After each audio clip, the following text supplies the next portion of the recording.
What is up? Welcome back. Another episode of the show. I have lunch in the microwave, so if you heard a beeping noise, that's totally fine.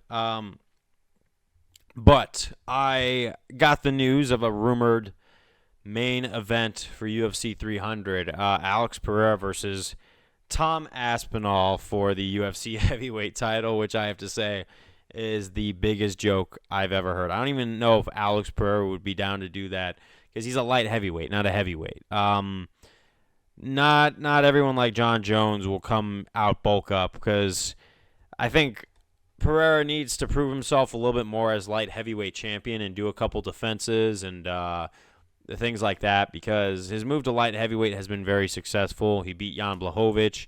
He beat Yuri Prochazka, and it was a questionable stoppage.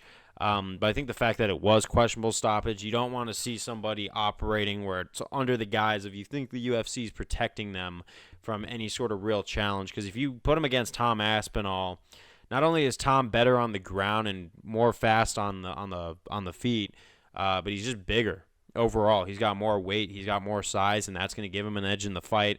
And Pereira, the way he fights in the octagon isn't bad, but you could tell he's still transitioning from his kickboxing days to his UFC days now, to where he's in MMA, and he has to think about the striking and the wrestling and all that stuff because he does look a little lost on the ground. He gets back up and he manages, but I just feel like you could still see that transition period.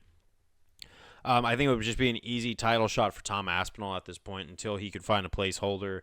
Because after Tom Aspinall beat Sergey Pavlovich as easily as he did, I'm 100% on the Tom Aspinall train because I never thought in a million years that was going to happen. First round KO. I thought it was going to be a first round KO on Pavlovich's part.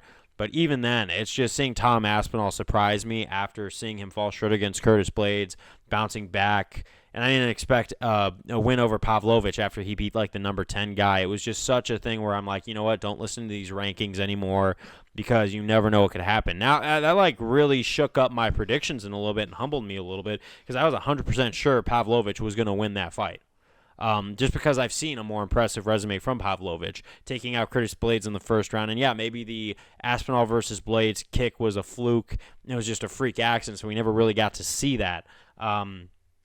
But, only from what we see. Like, now knowing Tom Aspinall and his full capabilities and just how much he's evolved after the injury, like something unjogged in his memory, he would make quick work of anybody in the heavyweight division, I think, at this point. Like, if he fights Stipe, he's going to demolish Stipe worse than John Jones would demolish Stipe. I think, honestly, if anything, John Jones and Stipe need to have just a normal bout that's not title-related in any way, shape, or form, because that's still a marketable fight. You can still sell that fight between two guys who are just on their way out and who want that money fight to conclude both of their careers. I think it works. I don't think they care about who wins. Well, John probably cares about winning more than Stipe does because John doesn't want a blemish on his record. But also, ducking Tom Aspinall would definitely look bad on John's record too. I think John needs to like get better and take that fight or something like that instead of fight Stipe.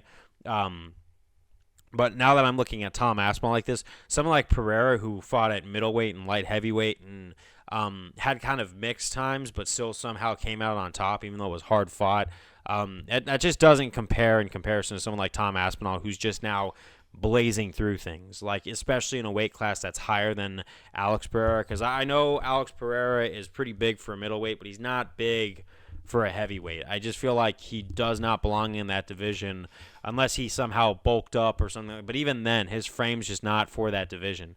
I think, if anything, Pereira needs to stay at light heavyweight, defend the title against whoever wins, Rakic versus Prochazka. It might be a Prochazka 2 fight, which is what the appropriate response is going to be.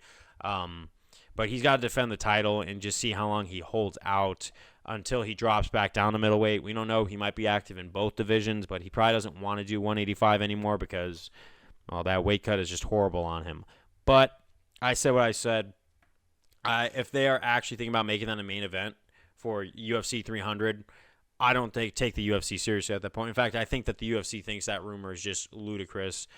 We need something better, something a little more realistic, a good matchup. I still think Justin Gaethje versus Holloway should be the main event just because that's such a marketable fight and it's such a barn burner. But, to be determined. We still got 2 months to see the main event. But I just don't think it's ever going to be Pereira versus Tom Aspinall. That's just absolutely bananas. But Peace out. I'll see you guys on the next one.